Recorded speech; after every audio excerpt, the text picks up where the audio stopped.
Hi everyone, it's John from What Up, and welcome back to another video. Now, we all know the Wheel of Time trailer dropped the other day, and it was absolutely glorious. There was all kinds of stuff going on. The fandom was in an uproar. I mean, the Dusty Wheel did a 12-hour live stream. I did a trailer breakdown video, and a bunch of other content creators kind of jumped on and did things too, including some of the major ones here on YouTube, which was really, really cool to see. It made me really happy that the Wheel of Time is now kind of a trending topic. It trended on Twitter, and people on YouTube are now talking about it. Channels much bigger than me, and that makes me really happy because I want to increase the fandom. I want more people to experience the joy of the Wheel of Time. Now, this video is an Easter egg hunt. So essentially what we're going to do is we're going to go through the trailer and I'm going to pick out some things that I may have mentioned in my trailer breakdown video, but I'm going to elaborate on them greatly. So that does mean there's going to be more spoilers in this video than perhaps the last one, and I'm really going to get into some details here. So if you're into that sort of thing, this video is going to be fantastic, although it may be long because I'm very long-winded, as it's been pointed out many times. If you're new to the channel and you don't know what I do here, I do Wheel of Time show news. So that's news, rumors, leaks, castings, set pictures and videos, all of that stuff I cover here, including the odd exclusive, which I have another one coming up soon, and it's a casting leak. So watch that on my channel, and if you haven't already subscribed, please do so. You don't want to miss any of this Wheel of Time news. I also have a Patreon. The link is down below in the description box if you want to support the channel. I couldn't really do this without the support of you folks, the fans, and I do appreciate each and every one of you. Now, all of that being said, spoiler warning, in this video I'm going to talk about the Wheel of Time trailer. So if seeing photos from the trailer or talking about it will ruin your viewing pleasure come this November when the show comes out, be forewarned, because I'm going to do that. Also, if you haven't read at least the prequel novel and the first 3 books of the Wheel of Time, that's New Spring, The Eye of the World, The Great Hunt, and The Dragon Reborn, be forewarned, I'm going to ruin some major plot points and character arcs from those stories. Alright, all that being said, let's get on to the video. Alright, so strap in. This is going to be a long video. We're going to talk a whole lot about a whole lot of different things. I'm going to jump around the trailer a fair bit. I'm not going to go chronologically like I did in my breakdown video, and I'm going to go much more in depth, hence the larger spoiler warning. And if there's anything I missed or anything you folks want to talk about, leave a comment down below. Let me know what you think. Let me know what's going on here, and we'll definitely talk about that. I try to answer as many of the comments as I can, as long as they're constructive or about the video. So there's that. Now, the trailer basically opens up with this shot. Now, this shot has been widely debated on what it is and how it is and why it's there, because it's not in the books. However, WatchSeries.com broke the story earlier this year, and I did a video on it myself, that this is the induction into the Women's Circle ceremony. Now, you have Nynaeve and Egwene on top of a cliff, and she kind of pushes Egwene off, yeets her into the water there, and then she floats down the river. So I want to talk about a couple of different things about this scene. So first I want to talk about Nynaeve's braid. Now, this isn't really an Easter egg or a nod to the fans because it is a very central point of her character. However, it is a very big, a very cool, a very intricate looking braid. She is the wisdom of Emond's Field, so it talks about her braid a whole lot in the book series. It's natural that they would do something very cool with this. Now, we look at Egwene here. A lot of people have said that she has her hair braided there. So this can't be an induction of the Women's Circle because, let's face it, when you become a woman in Emond's Field, you get to braid your hair. However, the characters have all been aged up a little bit here. So she may have already gone through her hair braiding ceremony, which we do see or hear about in the first book, because she has her hair down around her shoulders and she kind of breaks out this braid and surprise Rand. So I'm thinking, and I am thinking, that she already has her hair braided, that she's already a woman in the eyes of the village, and this is the induction into the Women's Circle. She's joining the Women's Circle because she is, after all, the Wisdom's apprentice, so why wouldn't she? And again, you take a look at the shot here, it does look like she does have her hair in a very simplistic braid. I'm not entirely sure. It's hard to see, but certainly nothing like Nynaeve's very intricate, very cool looking braid. Now, something else I want to point out here is the pouch on Nynaeve's left side. That is a herb pouch. So she is definitely playing the part of the wisdom. Not many people are going to notice that if you haven't already read the book series, because she's always carrying herbs with her at all times, all throughout the entire book series, even later on when she can channel, because she uses the herbs to aid her in healing as part of her block. Now, again, I did say the spoiling warnings up to it, including the end of The Dragon Reborn. All that is very well known by then, so please don't come at me in the comments saying you did not give us a spoiler warning. I did. I 100% did. Then you have Egwene falling into the water here, and again, I went through this shot by shot. You can't really tell if her hair is unbraided at this point. I believe it is. It looks like it's staying together. She hits the water, but I want you to notice the color of the water. The color of the water there and here. This is a shot later on in the trailer where she's floating down this river is all the same. All of this comes from the same shot, I believe. That leads to this, where she's coming up in a pool of water. Now, this pool of water has a bunch of different colors around her. Each of the colors represents one of the Aes. I'm almost sure of it because you have red, yellow, white, blue, green, gray. There's a lot of brown is over there. You have a lot of the different colors here. I believe there's one for every Aes here. Some people have hotly debated these colors online. I've seen it on Twitter and Reddit and Facebook that they're not all there. They're not all represented. However, if you play with the colors a bit in your screen, depending on how you look at it, I believe they're all there. Now, this seems to be part and parcel to this. Same water she's heading through, same color water, same type of stone. Take a look at the stone on the other side there. Same type of stone in the background. So I think it's part of that. However, it could be one of two things here. So this is either going to be part of the induction of the women's circle. She comes up, she has all this paint all over her. Just great foreshadowing for later on when she joins the White Tower. However, take a look at this shot here. What's in the background? Directly above her head and then off to the left are two people. Now, you can see the boots there. You can kind of see them here a little bit better. And there. There's people standing there. Now notice the boots in the bottom of the cape. I want you to notice that very closely. We go into this shot here. This is a shot of Moiraine entering Emond's Field, entering the Wine Spring Inn. That's the same boots, same cape, same cloak. I think, anyway, it looks very, very similar. It's hard to tell. It's dark. It's out of focus in the background. But this could mean that this is one of the prophetic dreams that she has as a dreamer in the series, basically foreshadowing joining the Aes Sedai, joining the White Tower, going off of Moiraine. I don't know, but I would really love if they kind of showcased her abilities doing this a little bit earlier than perhaps they did in the books. And let's face it, if they do that, it does allow for a lot of different things to be explained in exposition dumps in her dreaming, which is really, really cool. So again, boots, bottom of the cloak there. Boots, bottom of the cloak. This is Moiraine. They kind of look the same to me. Let me know what you folks think in the comments down below. Now, after that, we have a shot in the trailer where she's entering the Wine Spring Inn, and Nynaeve just looks just proud as anything, right? Like a proud mother. Now, I think this is after that ceremony. She's been inducted into the Women's Circle, and this is sort of a celebration of her coming in, or showcasing of her coming in, joining the Women's Circle. And I mean, look at that. She looks very, very proud at Egwene. So, I think this shot happens after that initial shot. I think some of the opening shots of the show will be that tossing off the cliff, which would be pretty cool. Then we have this. I want to talk just a bit about this. This is Emond's Field. The Wine Spring Inn is in the background. This Wine Spring Inn is super, super cool. But there's a couple of differences from the books. It doesn't have all the chimneys it has. It doesn't have the redstone. It doesn't have the same sort of look. However, it is really cool. What I did want to mention about this is they have the bustle and hustle of a village green. There's some kids playing there. There's some sheep in the background. You can see them off to the right of the wine spring. I believe they look like sheep. I zoomed in. Pretty sure that's what they are. You have chickens and stuff, and again, the chickens are probably not a big Easter egg, although I want to say they are because the chicken jokes on Facebook, Twitter, Time, and Reddit are insane. If you haven't read the book series yet or you don't know what's going on, chicken jokes are in, and you'll get to it later on in the book series and you'll understand why. I think the chickens might be a small nod, perhaps, but again, Juliet Howland, who plays Natty Cawthon, is a big fan of chickens too, so maybe it's a nod to that. I'm not sure. Then we have this. This is the interior of the Wine Spring Inn, and I want to say it looks really cool. It really does look like a common room of an inn during that time period. Now, I want to showcase a couple of different things here. At the table in the forefront there are the three boys. You have Rand holding Matt's shoulder, and you have Perrin kind of hidden behind somebody else's face there. What's Matt got?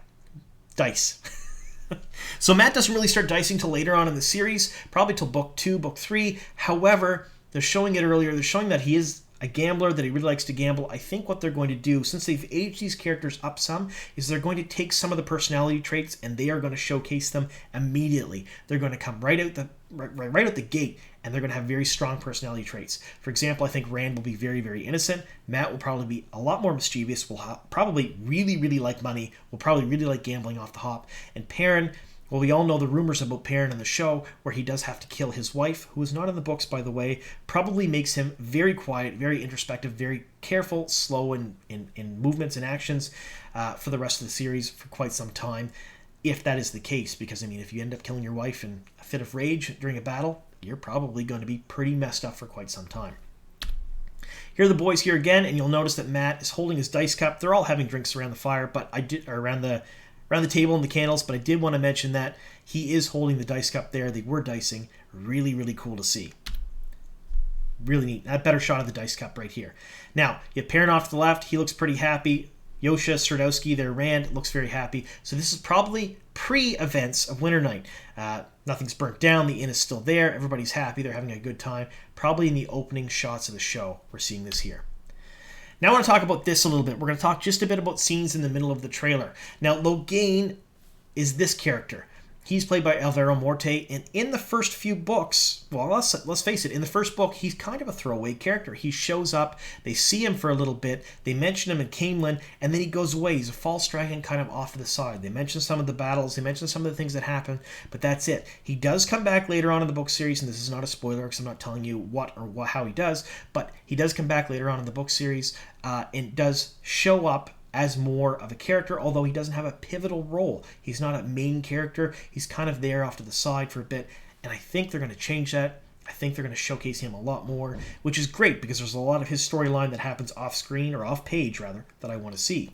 Now, what I think they're doing here is I think during this promotional material, they focused heavily upon him as being the bad guy. Yes, they showed some of the Shadow Spawn, the Trollocs, the Fades, but I think what they're going to try to do for the first season is that he will be one of the big bads. And I say one. I think they're going to have multiple big bads. I think they're going to have the Shadow Spawn. I think they're going to have Alvaro Morte, the false dragon, Logain, as one of the big bads. And I think they're going to have the White Cloaks, in addition to Ishamael or whatever other Forsaken show up. So there's that. But what I want to talk about here is this. This is a scene in the trailer where he's channeling. Look at his face. It's mottled. It's cracked. You have dark streaks kind of all going through his face here. And it looks almost alive. It looks like it's moving. And this white mist around him is the one power. We'll talk about that throughout the rest of this video. However, this is how they're showcasing channeling. They're showing all of the threads as a white sort of mist, which some people have been very upset that they're not colored, that they're not exactly the way they were in the books. But let's face it, if you have multicolored threads flying around the screen doing stuff, it'll look horrible. It would obscure a lot of the action. At least this way, it showcases where the power is. Maybe not what threads of power are being used, but where the power is, what is going on with it, without obscuring too much of the action or making it too muddy with too much colors. That's my guess anyway. This is where he's in a cage. Now, this shot of the trailer I want to talk just a bit about, because off to the left there you have a blonde, red Aes Sedai, and off to the right you have a dark-haired green Aes Sedai. And I know that because of their uniforms. We'll talk a bit about that throughout the video as well. But one of the things they have changed is that Aes Sedai do not have ageless faces, and that's the big identifier for Aes Sedai. Essentially, was the ageless faces in the books. It was too expensive to do, too much CGI, and too many people. And so they opted to do something a bit different. And this is, while they're in the field, while they're out and about, to identify themselves as Aes Sedai, they wear the colors of their Aja in not quite a specific uniform. There is some changes between different people wearing it. However, they do look almost exactly the same. And the lady on the left is Kate Fleetwood, that's Leandrin, and the lady on the right, I believe, is Claire Perkins. That's Karine Nagashi. She is an Aes Sedai that shows up in New Spring off page and does die. That's an important thought. We'll talk about that in a second. So Logain in there. This, I think, showcases him shielded. So you have two of these Aes Sedai on screen shielding him, perhaps more in the background. I don't exactly know. We don't see the rest of the shot, but they're shielding him from the one power so he can't use it. But he breaks the shield. I think this is a visual representation of him breaking the shield, unleashing his power. You see Claire Perkins off to the right flying off of her chair. Leandrin there getting up. And this is a shot. A lot of people said, well, this is one of her guards. This is something that's going on here. I believe this is Claire Perkins getting thrown into the air because she was the one sitting there in that chair. Then we have this shot here. This is Peter Franzen. He is a warder to Karine Nagashi. So he is best known for his role in Vikings. And a lot of people said he can't be a small character. He can't be a throwaway character. He can't be in a couple episodes. He's too big of an actor. However, he is playing a warder here, and he's only contracted for a couple of episodes in the first season. I don't know if he comes back. I'm not aware of him coming back. I'm not aware of him being on set for the second season. But at the very least, he probably wanted to play a small part, and this is the part he's playing. So you see him here. He's got both his axes out, and he's jumping. He's leaping towards... I'm going to have to move myself here. This is where I don't want to have my... There we go. Leaping towards Logain, who appears to be, and you see the sister in the back with her hands out. You see the glow around her hands, and you see the tendrils of power going up out of her. It appears that he is shielded there. I think that's how they're representing the shield around the one power as kind of a circle around the person themselves, which does make perfect sense to me, because how are you going to showcase them being cut off from the true source? This way, I think. So Peter Franzen looks like he's going in a complete rage here, jumping at Logain. Now, that could be because Karine Nagashi just died. Now, she does die in the books, and her warders don't survive her, because we all know when Aes Sedai dies, her warders kind of go nuts afterwards. They go into big battle rage, either trying to avenge her or die themselves. And then after that, they become despondent, sad, and they just kind of fade away and die. But usually, they die in battle right afterwards. And I want to showcase this here. So this here is Peter Franzen. A lot of people said, is this Lews Therin? Is this... They didn't know who it was. This is Peter Franzen. He plays Karine Nagashi's warder. He's holding an Aes Sedai ring, and he's crying. He's kissing the ring and crying, and it looks like he's wearing white. Kind of like formal clothing with some fire and stuff in the background. I truly believe that she does die, just like she does in the books. He survives her because, let's face it, the only person that can deal with a false dragon are Aes Sedai, so they probably took care of him when that happened, and calmed him down or restrained him, and now he's in the despondent stage. He's very upset. He's going to fade away and die unless he's rebonded by somebody else and kind of nurtured back to life. Now we're going to talk just about this scene here. So this scene in the trailer was pretty cool because we have Alana Mosfani. She's towards us. That's Priyanka Bose. To the left of her in the foreground with the green dress is Nynaeve, played by Zoe Robbins. And to the right, there's Peter Franzen. You can tell by the axis that's the same person. To the far right is another warder of Alana's, Yvonne. So this scene here, I want to talk just a bit about it. We have a few different people in this. So off to the left, we have 3 Red Sisters. I believe the Red Sister in the foreground is Leandrin. I don't know who the other 2 are. And then off to the right, you have a second Green Sister. I don't know if that's Claire Perkins or not. I don't believe it is, but it might be. And then you have 4 warders and another Green Sister in the back. So that particular warder you see kind of with the shield standing in front of the Green Sister in the back, that is Rafe Judkins' significant other. He plays Maxim, a warder in the series. So that's Taylor Napier. Pretty cool. We know this because he showed it on his social media, or someone showed it on their social media saying, Maxim, we see you. And Taylor Napier kind of reblogged it a bit here and there and thought it was kind of funny.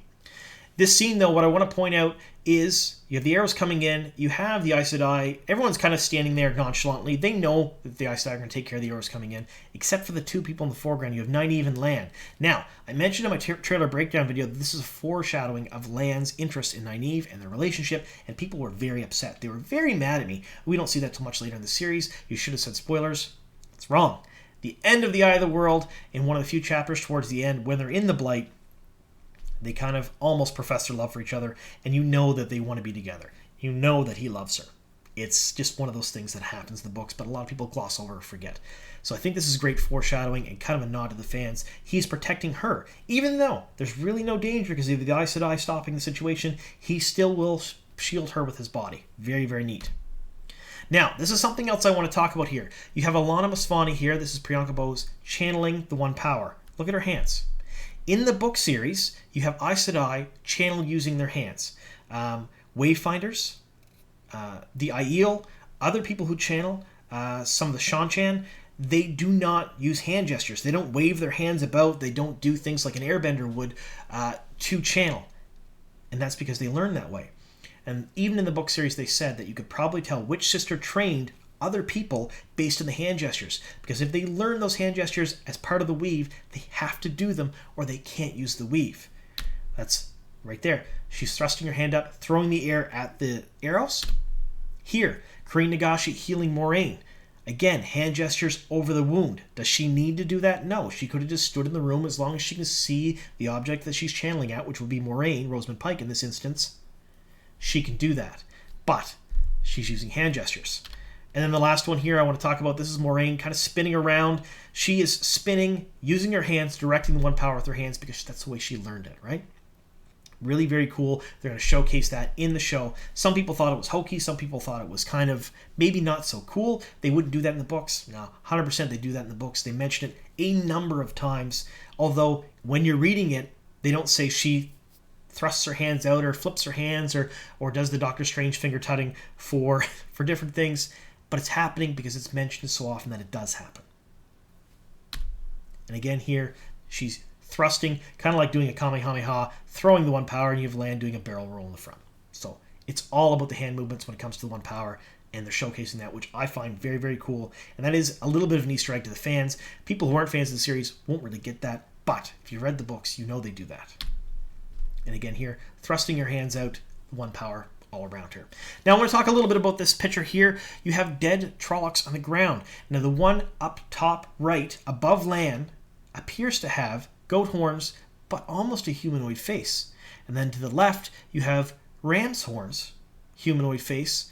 And then below that, you have more ram's horns, more of a wolf-like or ram's face. So they are doing this in such a way where the Trollocs are all different. They're all bestial figures, but they're different. You notice you have the legs in the top, you have those little hoofs, legs in the left. Looks like they're wearing boots or wraps around their feet. So they're different mixture of human and animal stock in different ways. So they are going to showcase that, which is really neat. I can't wait to see an up-close HD picture of a Trolloc because, wow. All right, now I want to talk something about the rings. So in the trailer, they showcased the Aes Sedai rings a number of different times. Earlier we saw Kareen Nagashi's ring. Now this is a picture of Moraine's ring. Notice there's a blue stone set underneath the Great Serpent. This is Kareen Nagashi's ring, a better shot of it. Green stone set underneath the serpent. And then you have the Red Sisters. We don't really get a really good picture at the rings. I mean, I'm moving things around here too much. See if I can get me out of the way. Yeah, there's no ring here. You can't really see the rings. Her ring is here. It's hard to see. That does look like a red stone, though, however, on that ring.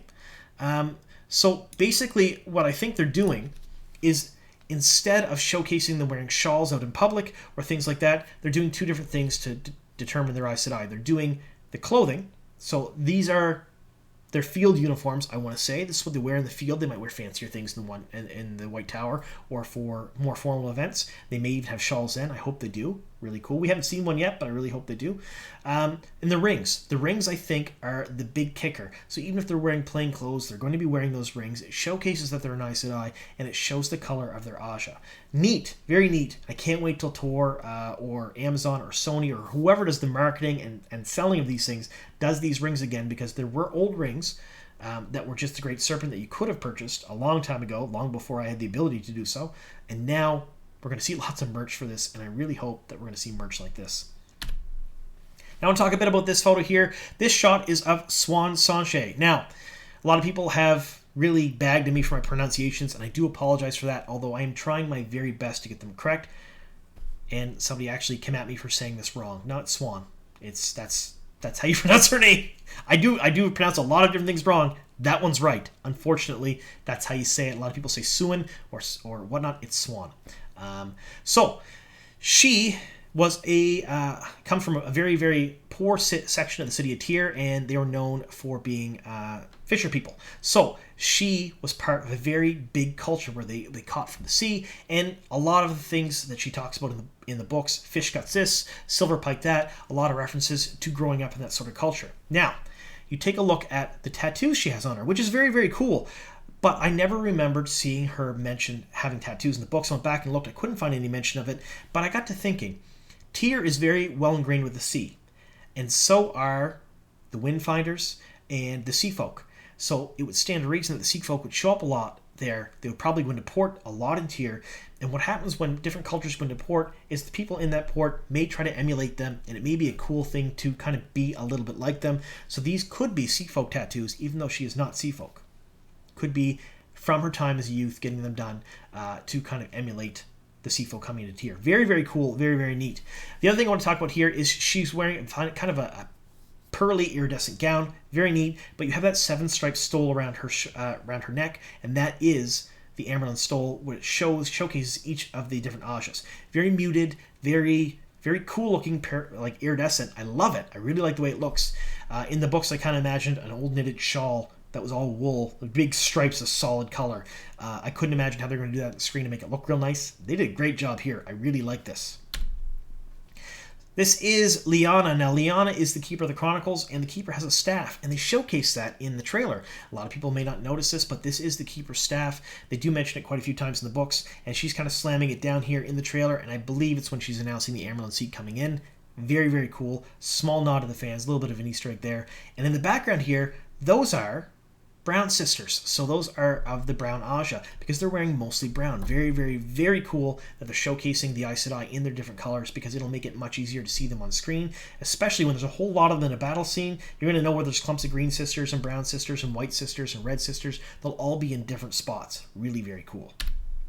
Now, this is another thing I want to talk about here, and my ugly mug's in the way of some of the picture, but you have all the sitters of the hall here. This is the hall in the tower, and they're very, very cool. In the front there's the Amberlin. You have the white sitters, the brown, the green, the gray, the yellow, the blue, and then if we move me, again, grabbing the wrong thing here. If we move me, the reds are there in front. Really, really very neat, very cool. I like the way this looks. Visually, it's amazing. I get really, really big Wrinkle of Time vibes from this. I like it. Now, there is one of those yellow sisters off the left. I'm going to say, if you take a look here, there was a rumor a long time ago that Evelyn Mock played a small part in episode 5, and that she was only on set for a little bit, and it was centered around Tar Valon. So I think that one of those yellow sisters is Evelyn Mock, I believe. One of my sources kind of told me it was. However, I'm not 100% sure, but even if it's not, really very cool to see. I love this picture. I love showcasing it. Basically, in the front there, you have Liandrin, Moraine, and Alana all facing the Amberlin seat. So this is probably after they dealt with Logain, because we don't see them together before that. A lot of people are saying this might be a flashback, this might be other things happening in the background. I don't believe so. I think the timeline is just basically going to stay pretty much to the present day and fluid. Now, talk a bit about this picture here. You have all kinds of different Aes Sedai here, and I mentioned that they're wearing the same colors that they would normally wear. So the reds are all wearing red, but their costumes are completely different. The greens to the left are wearing green. They're different as well. And then you have Moraine, played by Rosamund Pike, coming through in her formal blue gown that she showcased in a lot of promotional art, a lot of the book art, and with the Kisara on her forehead. That's the blue stone that she wears, that she uses to focus the One Power for different things, for little tricks and eavesdropping things that she learned when she was a child. Really cool to showcase this. A lot of people are very upset she wasn't wearing it all the time, but let's face it, would she be wearing a jewel on her head, traveling in the mud and the muck and the woods, going to small villages and stuff? Probably not. I'm going to say probably not. This makes a little bit more sense, that more formal setting in the tower. She'll dress up, she'll put that jewel on because it's part of her heritage and what she's done. I think this makes a lot of sense. Another small nod to the fans who are wearing that. I really like it. All right, so this is a shot of the White Tower, Tar Valon, with Dragonmount in the background. Now, I want to mention a couple of different things with this. Most people didn't notice Dragonmount in the back. That's Dragonmount. That's really cool. It looks like an active volcano, which is really, really very neat. And then you have the White Tower. A lot of people have complained a lot about the White Tower. It doesn't look like it's a big spire. It doesn't look like it's a tower.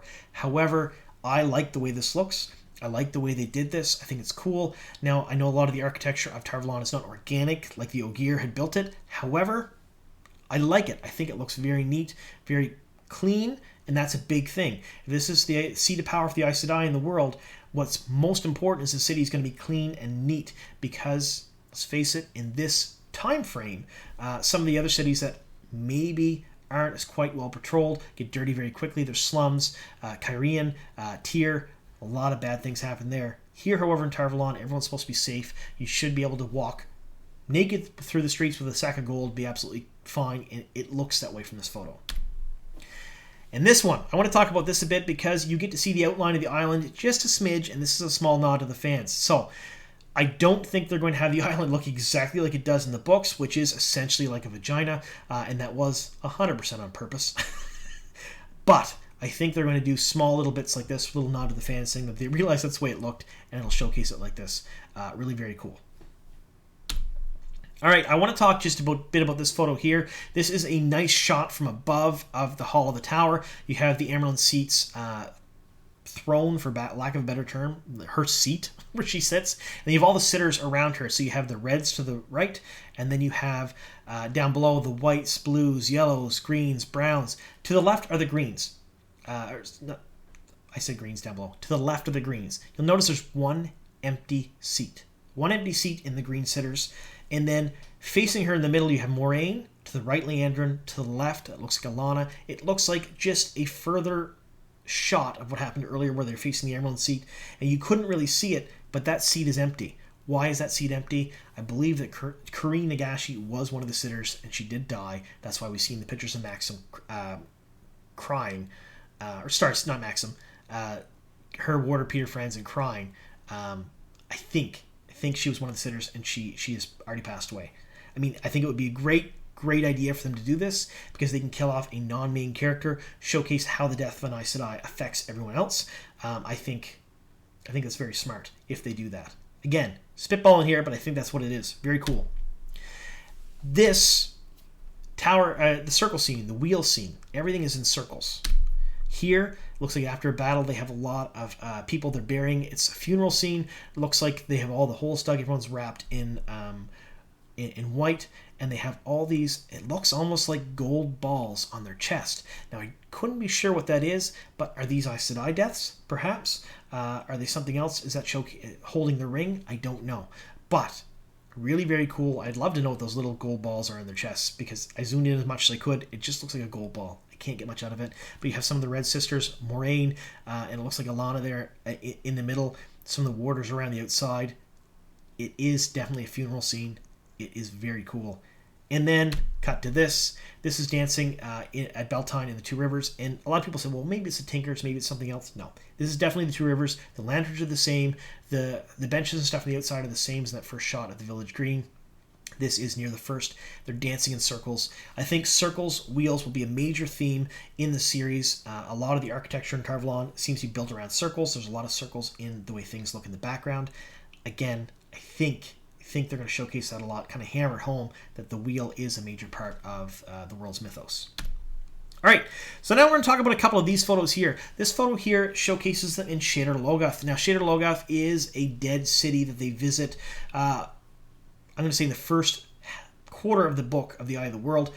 We all know that's where Mat takes his dagger. He kind of steals it because they go in. They're safe there from Trollocs because they're being chased by Shadowspawn. Moraine and Lan lead them to the city. They go in there, they're all together, and the boys kind of wander off on their own because they were told it's safe. They weren't told why it was safe. They were just told it was safe. So they wander off on their own. So this is a shot of that. I think this is long before Mat gets his dagger. This is probably when they first get there. They're in that ruined temple inside the city, and they're kind of hanging out, and he's talking with Perrin. Perrin looks very despondent, very sad, very introspective, and I think this is because he killed his wife earlier on in the season, as the rumor stated. Then you have Mat getting the dagger. Now, showcase here, you have the jewel on one side, and then you have jewel on the other side as well. So the jewel goes either through the dagger or on both sides. Now, in the book series, it was on the hilt. It was a capped dagger, but this is the way they did it. I think it looks a little bit better. He'll be able to play with it a little bit more, maybe stroke it with the thumb while it's on his side, showcase it a bit more visually. I think it looks really, very cool. And you can see he's not really himself there. He is really, really into that ruby, which he does get into in the books. You can see there you go, another shot of where that ruby comes out of. All right, this is two shots of the trailer I want to talk about. So you have Egwene, Perrin, and Rand standing there, and they have all the traveling stuff with them. And you see the statue in the front. There's a black ooze creeping up over the statue that leads to this. Egwene is running. She's running for her life, and there's a black ooze coming over the city. I think what happens is Mat takes the dagger, and that releases Shadar, releases Moradeth, releases all of that stuff. Different than the books, because we all know that Shadar in the books is a white fog with tendrils that kind of grab onto people and stuff like that. Cool, but I think a black ooze like this may work even better visually, especially since they considered using the white power as the white mist. So it would be pretty confusing if you have a bunch of Aes Sedai fighting Shadar and they're using the one power white mist to fight white mist. It wouldn't look good visually. I think this was a choice based on that. And when he actually accepts this gift is when it all breaks open and breaks loose, and that starts them running away. Now, when they're running away, it's nighttime. So you can see here in this shot, Egwene and the rest of them are coming out in the tower, or the top of the parapet's the wall there, and then it leads into this. This is someone holding a knife on Lan. Now, Lan does not look particularly concerned. So if he was concerned, this person would either already be dead or on the ground. Let's face it, Lan's a very dangerous man. I think this is right after that shot. I think this is where the group starts to split. So, in the book series, they split. You have Egwene and Perrin together. You have Lan, Moraine, and Nynaeve together. And you have Rand and Mat together right after Shadar Logoth. I think this is part of that split. I think we're seeing Nynaeve sneaking up on Lan, and he's turning around, confronting her, saying, "Oh, I knew you were there," kind of. Or he's a little bit surprised that she snuck up on him, but he's not too concerned about the knife. I think that's what this scene is. This scene here, I think that's Rand and Mat. I'm pretty sure it is. I zoomed in. I did as much as I could. And they're on the mountains overlooking what appears to be a forest, a river, and a walled city. I think that walled city is Shadar Logoth. And I believe this is where they ran away. They got across the river. They escaped.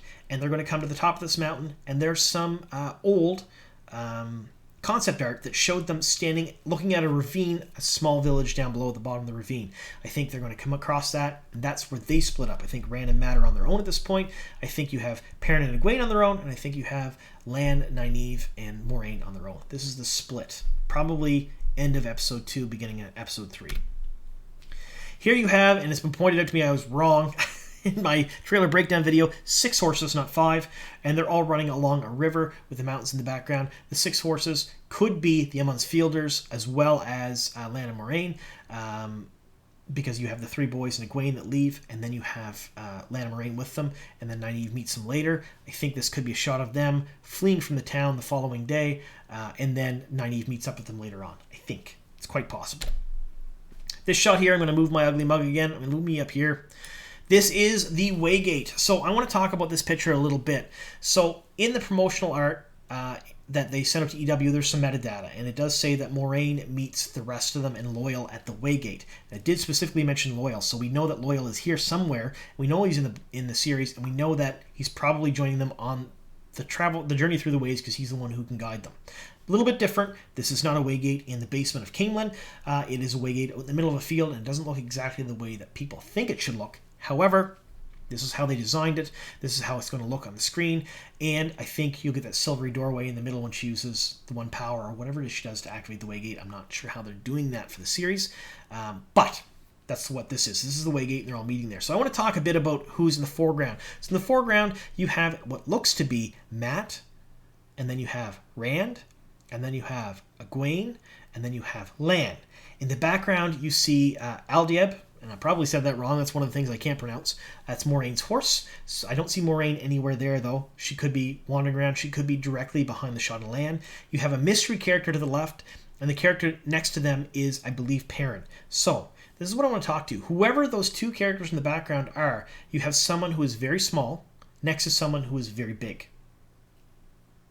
So I think the character on the left is probably Perrin. He's the only person left out here that we haven't talked about, or maybe Nynaeve. And the character to the right, I believe, might be Loyal. Because we know he's here, we know he's in the shot. It's quite possible. I have zoomed this in and blown it up, and it just gets pixelated, and you can't really tell. But I believe that's probably Loyal. I believe. I'm not entirely sure, but let me know in the comments down below what you folks think. I think that's him. All right, let's move me back down over here. All right, so now we're going to talk a little bit about this photo here. This is the Tendrils of the 1 Power during the fight on Winternight, during Beltane. This is kind of what Moiraine was doing earlier. She's throwing all these tendrils of power down. She's using the 1 power, and essentially this kind of ends up being one of the final shots of the trailer where she calls down lightning, and the lightning follows the tendrils of power down. So I think this is her basically using the 1 power to end the fight. See a lot of dead people and Trollocs on the ground all around her. She's finishing the fight here. Now we're going to talk just about these scenes. Again, I said I was jumping around. As I'm grouping them together as best I can. You have what looks to be a ragtag army, or ragtag bandits. Could be anyone really, but they're not wearing a uniform. They're not wearing the same things. And Lan is fighting them. And Nynaeve's there. And she looks scared, like it's her very first battle, or one of the very first battles she has. And then you have a better shot of the rest of them running. And in the background, if you look very closely, you can sort of kind of see people who are dressed like warders and Aes Sedai facing off against them.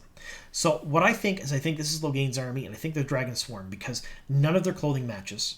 They all seem to be from different cultures, different parts of the world. They're dressed differently. They have different hairstyles, different nationalities, and Dragon Sworn essentially have no bonds. They're from everywhere. They're all together. I think this is a scene where they've already captured Logain, and the Dragon Sworn army is attacking, trying to break him out. That's my guess. Shot of Moiraine here. Now, this is something I just want to talk about right quick. You have the horse, but the saddlebags. The only reason I want to talk about this is a lot of people were very, very upset. They had no saddlebags. They had no pack horses. It's not realistic. She does have saddlebags there, and they are very fine quality because, let's face it, she's a very wealthy woman. and she's wearing pants. A lot of people are upset about the pants, but it's sort of the best way to describe it would be a divided riding dress. They look like pants, and it's far, far, far more practical to wear pants riding a horse, especially when she's out in the field so often, than it would be to wear a dress. Now, I know some of you are saying, well, Min wears pants later on, well, and she causes a stir. Well, yes, but that's among the nobility. So when Min is around the nobility, she's wearing pants, and they're all aghast at it because she's wearing pants and she's not wearing a dress. So I think it's less common among nobles. They'll probably ride side saddle, and they're not out in the field a lot. We're not a little bit of land here. Little bits of Easter eggs here. The sword is on his back, and some people have said, well, that's not right. He can't do that. It is canon in the books. It's mentioned a number of times that he wears his sword in his back, and this is a small nod to that. And the Hidori he wears in his head, I really, really like that. I like seeing that.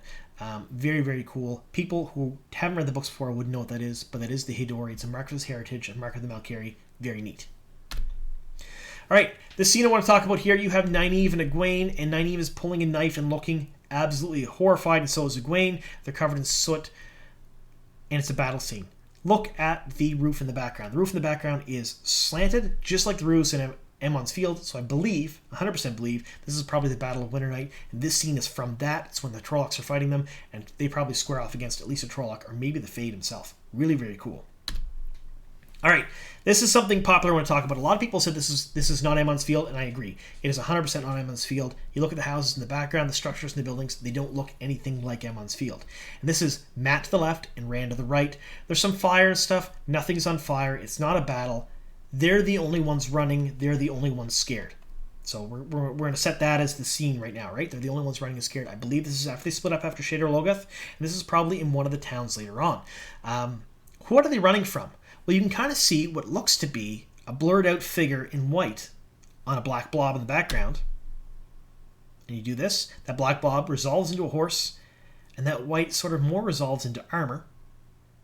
And I believe this is their encounter with the White Cloaks.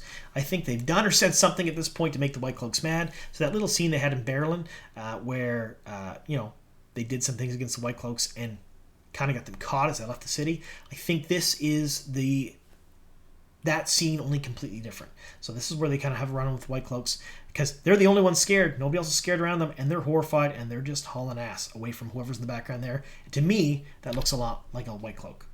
All right, I want to bring this up. A lot of people have mentioned that Rand's hair is not red enough. That's not coming from a bottle. I'm a redhead. My wife's a redhead, so I'm letting you know that's natural red hair. That's the way it looks, just so you know. And he's drawing what some people are saying is a Two Rivers longbow, and some people are saying it can't be because the draw is not deep enough. However, I don't know enough about longbows to argue that. Could be a short bow from Shannara. He's not wearing exactly the same clothes as he did in the shots from Faldera when those were leaked. However, he is using the bow, which is a big part of his character in the series. All boys from and girls, for that matter, from the Two Rivers, all are very, very expert marksmen with the bow. So, very cool. All right, we're talking about this photo here. This part of the trailer, very, very quick. Came and went like that. Shows Mat in the foreground. Hard to see where they're at here. I believe, and I 100% believe, this is the town at the bottom of the ravine, right after Shadar Logoth, mainly because of the architecture of the post and the stone in the background. It looks like the stone in the quarry that town was set into. Who is in this cage?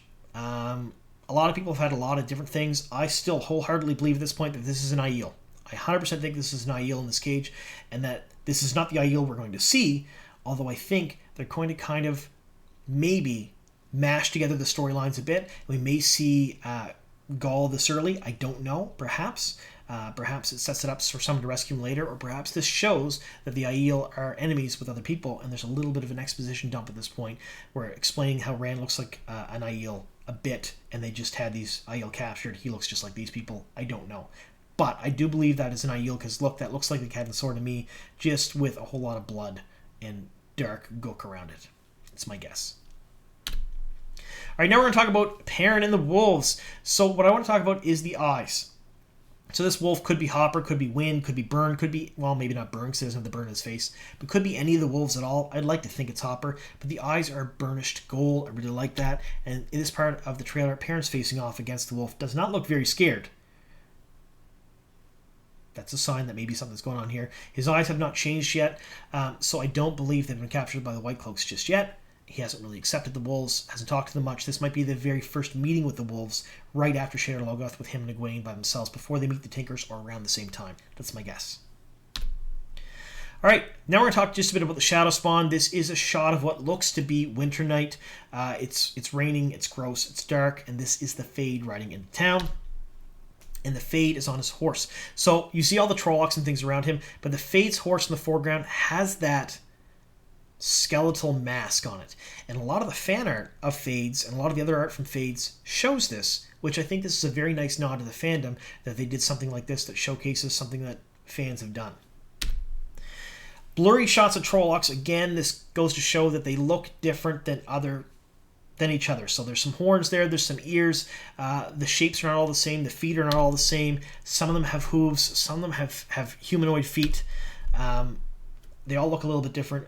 Big nod of the books, and really cool that they kept that thing in. And this is the Fade, the Madril.